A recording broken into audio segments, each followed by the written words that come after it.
Good evening, my little cookie crumbs, and welcome back to another episode of Hell's Bells and Panther Tracks. When we last left off, Izuku had been quote-unquote adopted by Aizawa's family. Also, I want to apologize really quick in advance if you hear a lawnmower. That's my dad mowing the lawn before the first frost comes in. Yeah, at least he's doing it in the late evening and not at 6:30 in the morning, because who mows their lawn at 6:30 in the morning? Come on, people. Come on, somebody. Okay, enough. Let's get to it.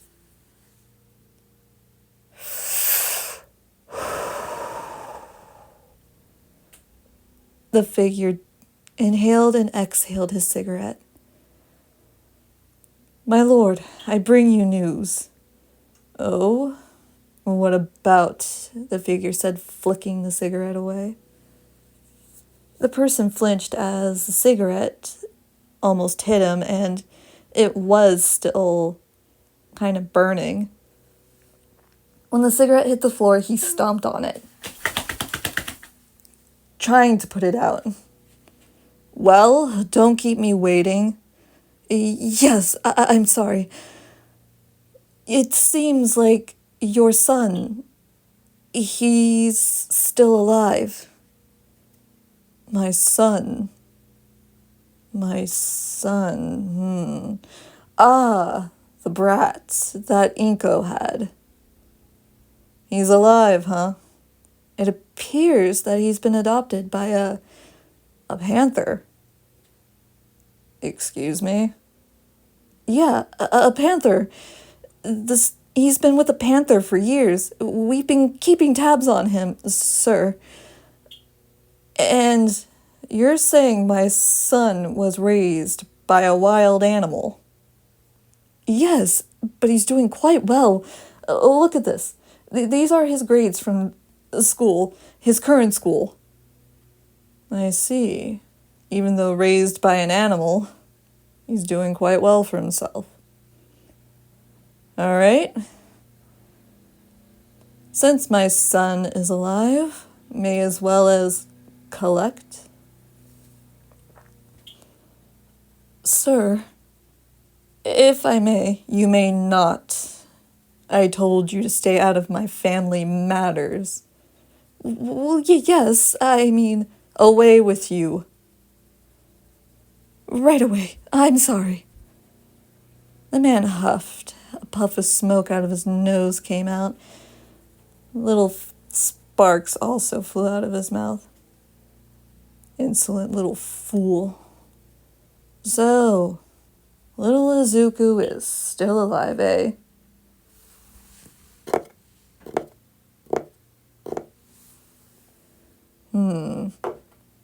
What to do? I could go collect my son and teach him the ways, or I could let that panther kill him. Or,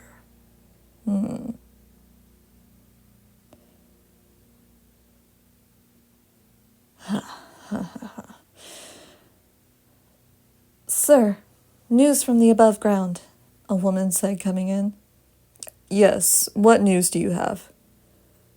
If it's about my son. It is, sir. I'm sorry. It seems like your son was just adopted by a hero family. First a panther and now a hero family. Which is it? It's both, sir. Interesting. What heroes? I'm sorry. We only know the Limelight hero. Let's see. Hisashi Yamada, a.k.a. Present Mike. Present Mike, huh? He hosts the radio show Put Your Hands Up, yes? Right, yes. So not only is he a radio star, but he is a pro hero. And of the other hero? Not much information on him, I'm afraid, not even a name.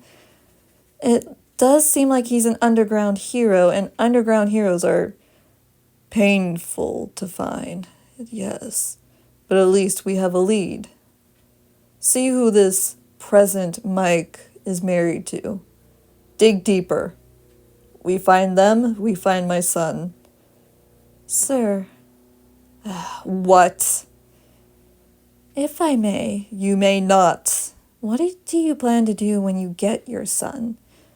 Not exactly parent material. What do you think? I'll teach him the ways of the mafia.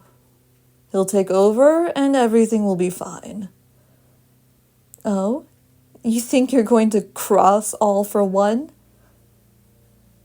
Honey, all for one won't dare cross me. Sure, dragons, sure, if you want to go with that. Just remember, All for One is a 200-year-old villain with quirks, plural. He has many quirks. You won't stand a chance against him. Says who? Says the 200-year-old villain, she snarked. Anyways, not only that, but you also have Overhaul to worry about as well. And you know his plans. He plans to make all of Japan quirkless. Ah, yes, the crazy one. I wouldn't say crazy, really. I mean, to be fair, quirks are kind of a nuisance. Oh, so you agree with his ideology? Somewhat. Not completely. Just like Stain. I don't completely agree with his ideology, but I understand it. Anyways, I'm gonna go do that digging. Good night, sir. Don't do anything stupid, she said as she walked out. So, not only is my son alive and well, he has also been adopted by a Panther and a hero family. Wonderful. Oh, well. Time to go make myself useful and scope things out myself. Dragon said as he descended down his little throne that he made himself. And he wandered out the warehouse. He would find his son, he swore. Find his son and do whatever he pleased with him. It was a shame I had to kill you, Inko, he said, walking by a shrine that he made outside. But you know, I never wanted this life for you or for him. But best to tie up loose ends, and you know, I had to kill you for your own safety, my love. I couldn't let Overhaul get to you or him or All for One, but now that he's alive, I gotta go kill him. I won't let the villains take him. Well, I am a villain. Yakuza, but you know. Rest well, my dear. Our son will soon join you, and you will both be safe. He walked off and into the night. Meanwhile, back over at UA, Izuku sneezed for the millionth time. Jeez, Izu, are you okay? Hitoshi said, trying to get Izuku settled into his room. Yeah, I'm fine. I think it might just be my allergies. Yeah, it is about time for the second coming of allergy season, isn't it? Oh, yeah. Achoo! Bless you! Did I hear someone sneeze? Oh, sorry, Mr. Yamada, that was me. Oh, honey, please, Hisashi or Papa, whatever you're comfortable with. Here, have a tissue. Oh, thank you. Izuku blew his nose. Are you sure you're all right, darling? You're not getting a fever? No fever. I don't have a cold. It's okay. I really just think it's allergies. Or maybe someone's gossiping about you. Who would be gossiping about me? I don't know. I would. I mean, being raised by a giant jungle cat? Who wouldn't gossip about you? Yeah. Speaking of which, Hisashi. Yes, kiddo? Are you sure my mom's gonna be okay with my dad? Bleh. Are you sure my mom's gonna be okay with Aizawa? Your mom is going to be just fine. She just wanted to go on patrol and see how his work was. That's all. I know, it's just... I know you worry, sweetheart, and she worries about you.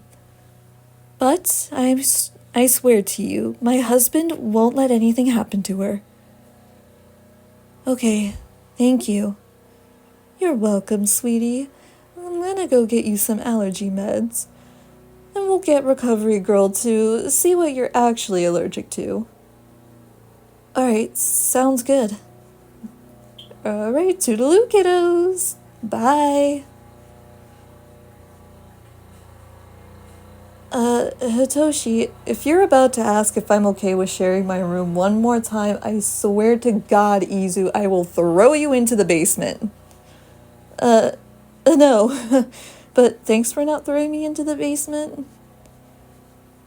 It's just... I don't know what to do. What to do? What do you mean? I've never had a human family before.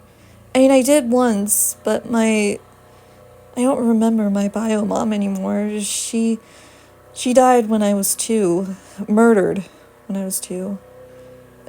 Maybe even when I was a bit younger, but I just... Hey, it's gonna be okay. I promise. Just relax. You'll figure it out. Yeah, but what if I mess up? And what if your dads make my mom and I leave again? What if... Hey, dude, come on. Deep breath. In, out. In, out. There you go. Look, it's all gonna be okay. I promise. My dads aren't like that. In fact, my pop already loves you. He adores you, in fact. Really? In Airy? Man, the stars in her eyes when we walked through the front door and she dragged you to the snack cabinet. Oh, yeah. Look, you're gonna be fine, alright? I know it's just been you and your mom. And well, your mom's not exactly human, but still, you're gonna figure it out and you're gonna fit in just fine. Now, would you keep unpacking so we can play video games already? I want to see how good you are in Smash. Hey. Actually, I'm done unpacking. Wait, that was all you had?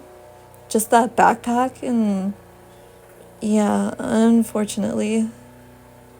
Mom didn't make any money and, well, I would just go to, like, shrines and places of worship just to...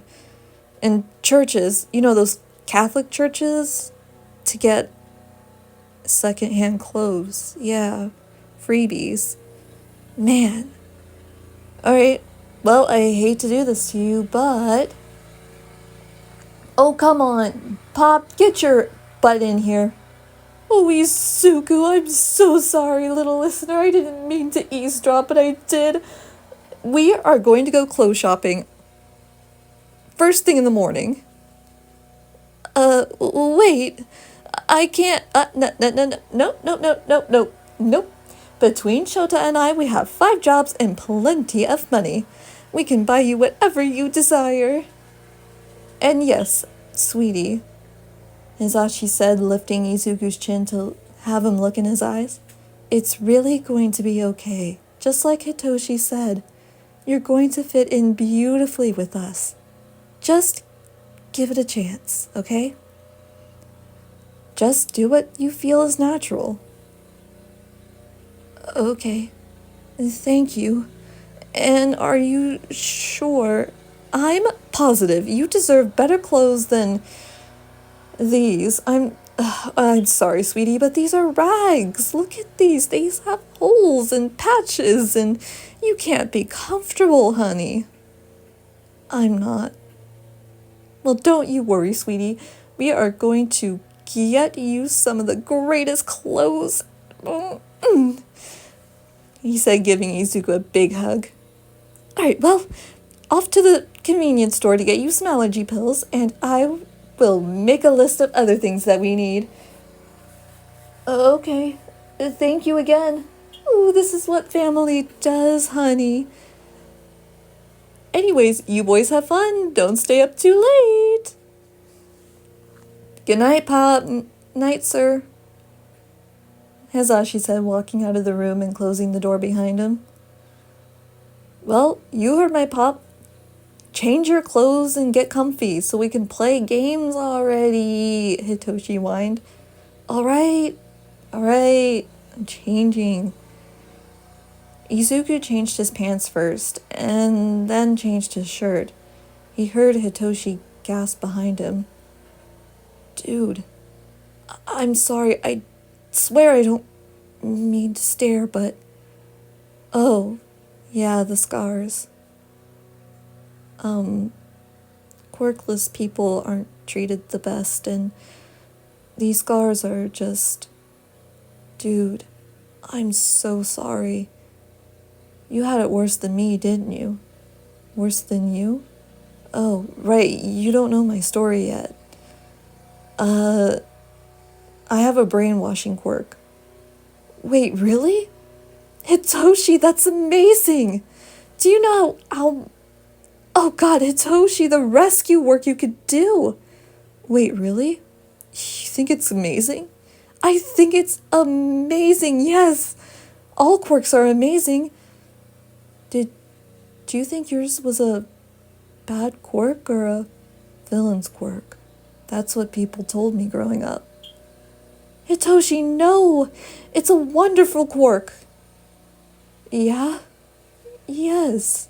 Really, no quirks are bad or good. It's how you use them.